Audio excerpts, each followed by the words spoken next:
Le cacao est l'un des 3 plus gros produits Fairtrade. 80% du cacao Fairtrade provient de la Côte d'Ivoire. C'est une source importante de revenus pour plus de 129 000 producteurs ivoiriens Fairtrade et leurs familles. C'est logique, car la Côte d'Ivoire est également leader mondial dans la production et l'exportation des fèves de cacao.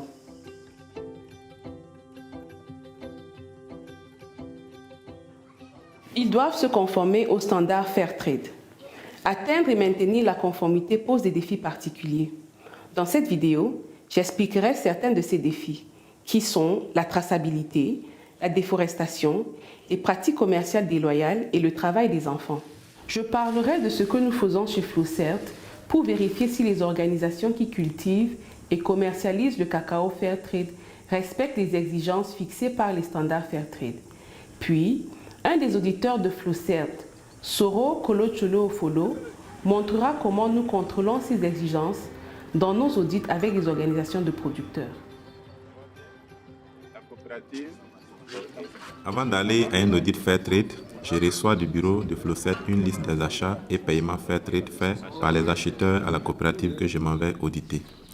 Cette liste de transactions Fairtrade est extraite de l'outil de traçabilité Fairtrace de Flowcert que les acheteurs sont tenus de renseigner correctement. Lors de l'audit, je vérifie si ces transactions sont correctes. Les coopératives Fairtrade doivent disposer d'une procédure de traçabilité qui décrit les flux des produits depuis les membres ou les plantations de cacao jusqu'aux acheteurs en passant bien sûr par les coopératives. Lors de l'achat du cacao, la coopérative doit remettre un reçu d'achat au producteur. J'examine chaque étape de la procédure de l'organisation et vérifie si elle est appliquée. Je visite les plantations de cacao des membres et les magasins de stockage cacao et j'examine les bons de livraison des producteurs et les registres de magasins. J'interviewe l'agent qui reçoit le cacao et les membres qui livrent ainsi que les magasiniers. Je vérifie également comment le cacao des membres Fairtrade est physiquement séparé de celui des non-membres pendant le transport et au sein du magasin.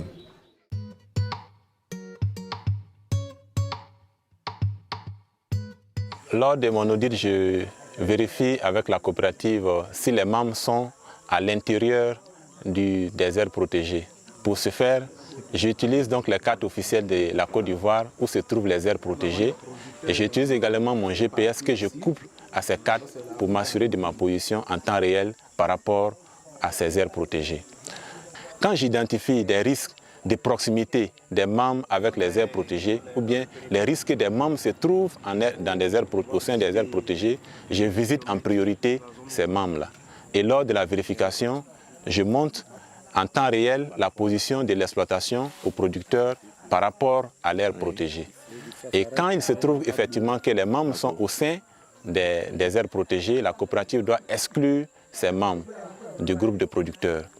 Et s'il y a également des risques que des membres s'approvisionnent dans des aires protégées, la coopérative doit également mettre en place des mesures de suivi pour s'assurer que les membres ne s'approvisionnent pas effectivement en cacao dans les aires protégées.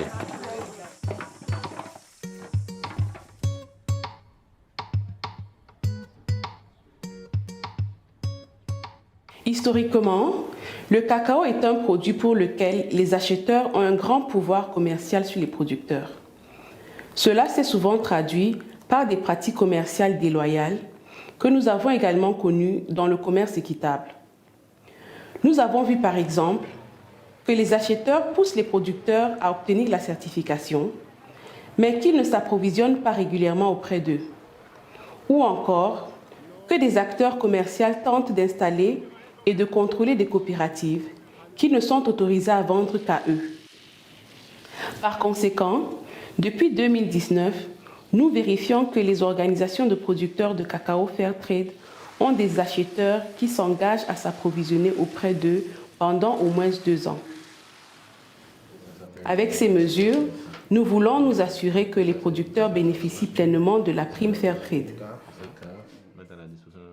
Au cours de l'audit d'une organisation de producteurs, je peux identifier les pratiques déloyales au sein de l'organisation ou subies par l'organisation.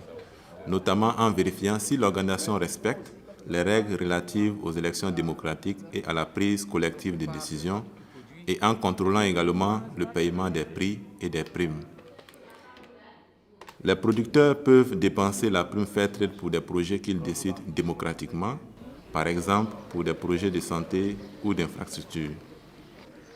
Je m'assure que la prime Fairtrade a été reçue par les membres et je m'assure également que les activités choisies pour être financées par la prime Fairtrade ont été décidées en assemblée générale avec l'ensemble des membres. Et je viens en personne pour visiter ces sites comme je le fais actuellement. Et lors de la vérification, lors de l'audit, j'interviewe également les producteurs pour m'assurer qu'effectivement les activités répondent à leurs besoins.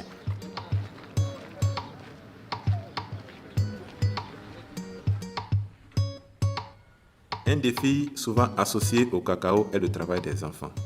Les standards Fairtrade ont des critères stricts concernant le travail des enfants et nous les vérifions au cours de nos audits. Fairtrade exige également que les organisations à risque disposent de programmes de prévention, d'identification et de réparation du travail des enfants. J'ai reçu une formation pertinente sur la manière de repérer le travail des enfants et poser des bonnes questions. Et bien sûr, je vérifie toujours les informations que je reçois. Si je vois un enfant qui semble travailler, je dois d'abord trouver l'adulte qui est responsable de cet enfant, qu'il s'agisse d'un membre, d'un travailleur ou d'un autre membre de la communauté, afin de déterminer si cela constitue du travail illégal des enfants.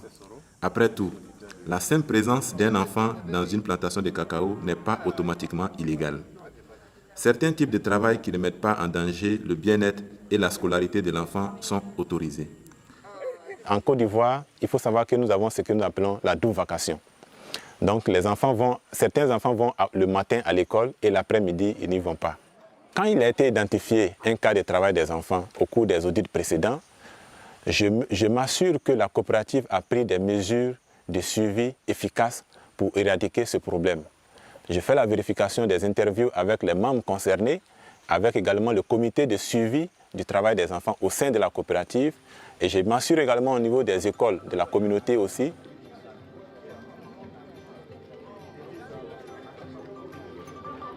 Si nos auditeurs Flowset identifient des non-conformités au cours d'un audit, les organisations de producteurs doivent proposer des mesures correctives.